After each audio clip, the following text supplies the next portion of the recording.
Okay, time to review the Ronin Elite Tang Dao.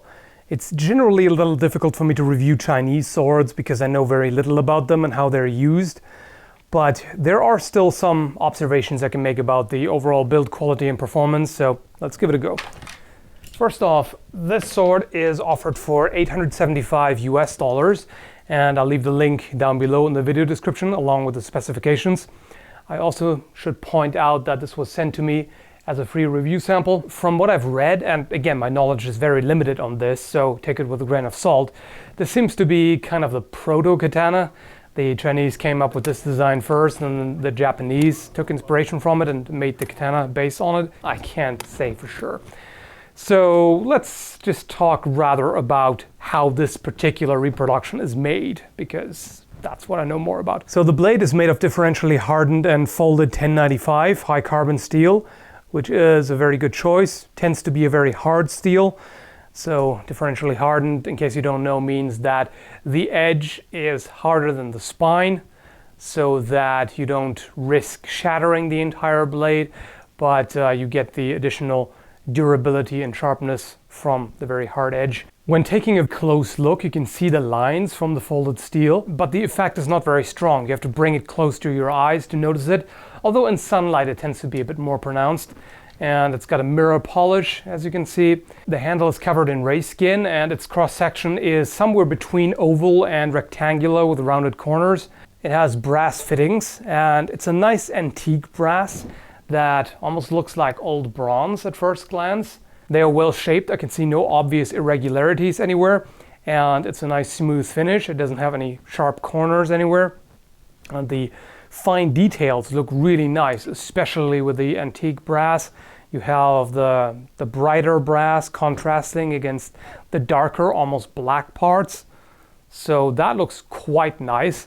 The fit seems perfect. If you look in here where the guard is, there is absolutely no gap, so that is very nice. All extremely tightly fitted. There is no movement at all in the handle. As far as I can see, you cannot easily remove the pins to take it apart, which isn't necessary considering how tight everything is. So you shouldn't get any water in there. So overall, it shouldn't be necessary to disassemble it for cleaning and re-oiling, but just something to point out. I have one nitpick about the handle and another more serious objection that I'll get to later.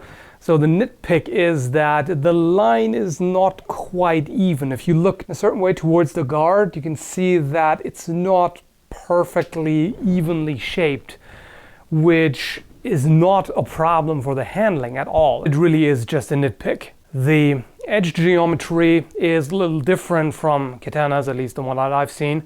It's straight for about 2/3 of the way, and then it tapers down to the edge, which gives it this visible line. As far as the sharpness is concerned, this is after the testing. Still nice and sharp, so no problem there. The handling is overall quite nice. It's a very light sword. If you look at the point of balance, for the length, it is fairly far away from the guard, so it does give you some blade presence for powerful cuts, but it's still close enough that it doesn't feel clumsy at all. This Dao cuts light and medium targets beautifully.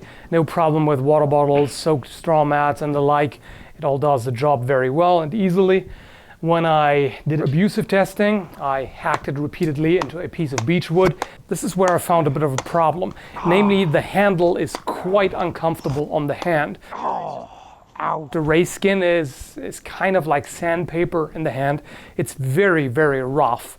So it almost makes you want to use gloves. I mean, it's fine as long as you just dry handle it, so to speak, and for light cutting as well. It's not a problem there. It's just not the most pleasant thing in the world. But when you get the impact from cutting into a hard target like that, that is really jarring. For one, it seems to get quite a bit of shock from the vibration. The hand shock combined with this really rough texture, that was definitely not pleasant. At the same time, of course, it's not what you're supposed to do with a sword like this. I merely did it to test the steel quality and how well the sword is put together. As far as the assembly is concerned, no problem at all. It's still just as solid. Nothing is loosened up even in the slightest. The blade is a little bit warped. A very common problem with differentially hardened blades, because the spine is much softer and it has a tendency to take a set because it doesn't flex as much as other swords, particularly European blades. Not a big deal really. It's still overall a good sign. So it held up really well. And what is also nice to see is that there's absolutely no damage on the edge. Sometimes with differentially hardened blades, the edge may turn a bit brittle, but in this case there's absolutely no damage. There's no chipping, nothing I can see anywhere. So that's a really good sign.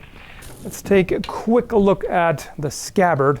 It's quite nice looking. It has the antique brass fittings there as well.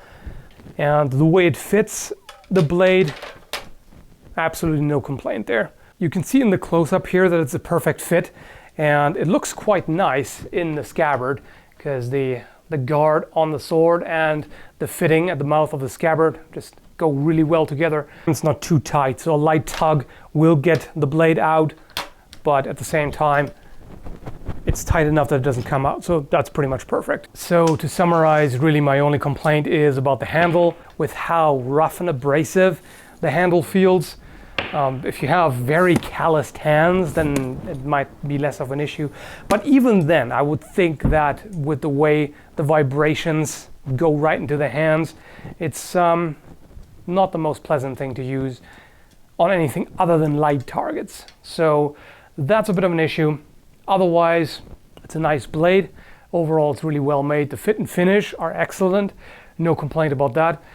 Whether or not the price is 100% appropriate, I have a bit more of an issue judging that, because this is the first sword of that type that I've handled, so I don't have anything to compare it to. As far as the usability is concerned and the quality in the way of cutting performance and how well it holds up to abuse, I would say yes, that does seem to be the right price range, and that I think covers it. So again, the link will be down below in the video description. I hope you found the review helpful, and thanks for watching.